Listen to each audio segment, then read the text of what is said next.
Honestly, I can't believe I have to make this video. And the biggest reason why is because one of my biggest goals of 2021 is to be more positive. I want to give people the benefit of the doubt. Even though I want to be more positive, sometimes I just can't do that with the game of baseball because they do things so right only for them to take 10 steps back and look like a dinosaur game that is run by old geezers who have no idea what they're doing in regards to sabermetrics and the preservation of the game of baseball in terms of just being fun.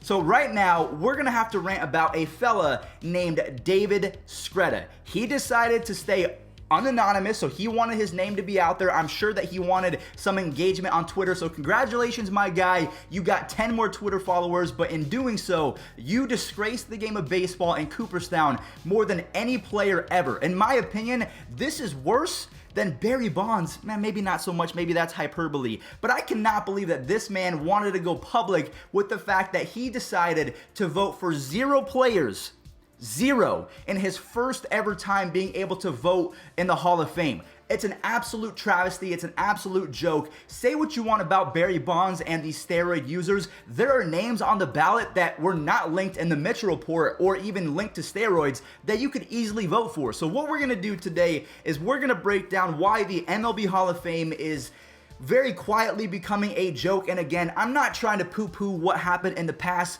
with Ted Williams and Babe Ruth and, you know, the unwritten rules of baseball, but it's definitely changing right before our very eyes. Fernando Tatis Jr. and Aaron Judge and Mike Trout, they're the faces of the game, but the game is changing. And the fact that these guys want to make a stance and say, character clause, even though they were amazing on the field, we're going to hold what they did off the field against them in a baseball setting. It makes absolutely no sense, and the only defense that you could have for this David Skretta guy is the fact that 2021 and 2022, well, actually 2022 is a different story. Before I get into that, let me say, this year there are no surefire Hall of Famers because of these steroids. Now, if you don't care about that, Barry Bonds, he should have been a first ballot 9 years ago when he was first on it, but you could look at guys like Todd Helton and Scott Rowland. They were good, but definitely not slam dunk players. And then in 2022, that is the 10th and final year on the ballot for players like Barry Bonds, Roger Clemens, and Curt Schillings. People that had a ton of controversies, but now, because it's their final year, the voters are going to have to decide whether or not they are Hall of Famers or not, because they can't just push it off to the next year. So that is a different story for a different day.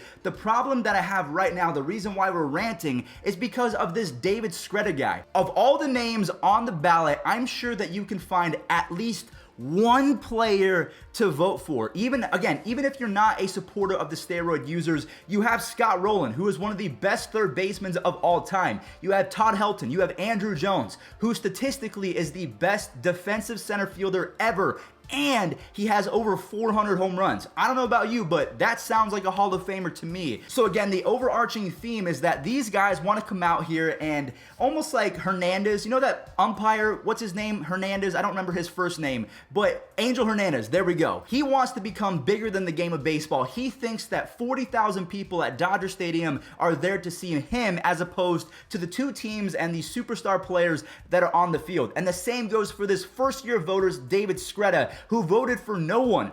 What is your problem? What do you mean that Todd Helton, Scott Rowland, Curt Schilling, I know he's an a-hole off the field, but you're telling me that not one single player on that ballot didn't deserve your vote? Get off. This guy should be banned immediately. He should never be allowed to vote in anything ever again, aside from your civic duty to vote for presidency. He shouldn't be allowed to vote for the best cranberry juice, the best barbecue sauce. I don't care if it's baseball related or just voting in general. He should be never allowed to do it ever again. And I'm not sure if I mentioned this, but his biggest reasoning as to why he voted for no one was he cited off the field character issues and the fact that their moral compass wasn't always the best. So he put that out there. That was his reasoning. And then John Heyman, the sauce man, who actually blocked me on Twitter, he might be the softest reporter in all of the baseball community. I feel really bad that I'm being so negative, but it has to be said. John Heyman then comes out here and acts like David Skretta is a Purple Heart survivor and a Purple Heart winner that just came back from war. He said that it takes discipline and it takes guts to leave your first year ballot blank. It takes discipline, and I commend you. Both of these guys should be ashamed of themselves. I mean, stick to what you want. If that is your opinion and if that is your perspective on the world and the game of baseball, fine. But Buster Olney, one of my favorite reporters ever since I was a kid, he's awesome on TV and when he is just simply reporting trades. I think that he is a great leader and a face of the game of baseball. He came out in support of myself and the opinion that 99% of the baseball community shared once we saw this ballot, that Cooperstown is a holy ground of baseball. It is a baseball museum, not what your KD is in Call of Duty, not whether or not you called your mom out in a parking lot or you said, "Mom, I never want to see you again, I'm running away," or "Dad, I can't believe that you didn't buy me that video game." It is not a place of good character, okay? As evident by a video I watched a couple days ago from my boy Foolish Baseball. He created a second channel called Foolish Bailey in which he described players being a part of not the best groups, the KKK. They're in the Hall of Fame. One more thing I want to note is a lot of people are not voting for Barry Bonds because he was an a-hole off the field and he took steroids. It's evident that he took steroids. You cannot deny it. The biggest reason why he never tested positive was because of Bud Selig. Bud Selig is in the Hall of Fame. He was the commissioner during the steroid era. Do we all understand that? He is in the Hall of Fame. He has a plaque. When he turned an eye to Barry Bonds, Mark McGwire, Sammy Sosa, all of these dudes that were blatantly cheating and using steroids, and now he wants to be someone that says, "I tried to stop." No, you didn't. You turned a blind eye to save face and make sure that the game of baseball was preserved and that people had something to watch because your product wasn't working, so you had to rely on the players cheating. Now, granted, it did save baseball. We're here because of that, but now you want to hold the character clause over them, but not when someone like Bud Selig is up for... I mean, I just don't understand what we're doing.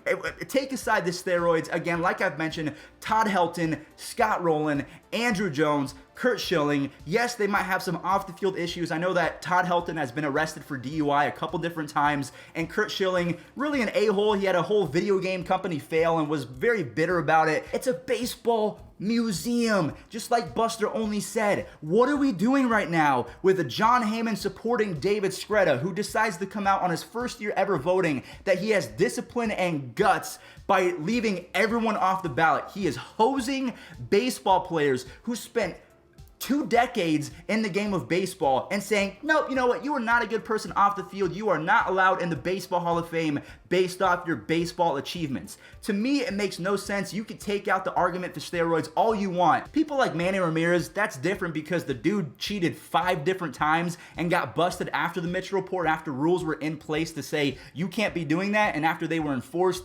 Okay, that's the Manny Ramirez debate. That's the A-Rod debate. Omar Vizquel has 2,800 hits. Say what you want about his offensive prowess, but he was a wizard as a defender. He was decent offensively. Actually, decent is an overstatement, but again, I'm sure that you could put one vote on there and you are not bigger than the game of baseball. This guy, David Skretta, is the Angel Hernandez of Hall of Fame voters. You can say what you want about any player on the ballot, but I can make an argument for at least one of them. At least one. Even for voters that think it's not okay to put out 10 votes, what are we doing? Like, okay, if you only think 6 players are Hall of Famers, fine, only vote for 6. But you have 10 votes. Use them. You have been given an opportunity that every single person watching this video would die for. I would love a Hall of Fame vote. I would love to bring a different flair to the voting because it seems like if you don't have this amount of hits, that's really all that they care about is offense. When defense matters, you have different saber metrics that are now playing into it with FIP and OPS plus and